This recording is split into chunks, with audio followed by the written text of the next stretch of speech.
What's up, everybody? This week we're talking about different ways you can repurpose the media that's right inside of your phone. Today we're going to discuss one of the ways that you can use video. So I'm going to go to my videos here and I can look and I see I have a ton of them. But one of the ways we're going to use it today is with Greenscreen. Head over to Instagram, press that plus button, and then slide on over to Reel.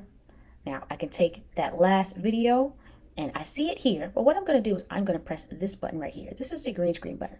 Okay, and I'm going to press my media, and what this allows me to do, I can add, I can trim if I need to, which particular areas, but I'm going to add it, and now we see we have the green screen effect, and it's adding our media in the background. All right, so once it's been added, you can pinch and move yourself a little bit smaller to put yourself wherever you need to be. And what I'll do here is I can record and use this media. So the music and sound and everything like that will be muted in the back of it. So this is a way that I can utilize this video that I took to show people the software that I use when I need to merge all of my sound and video together.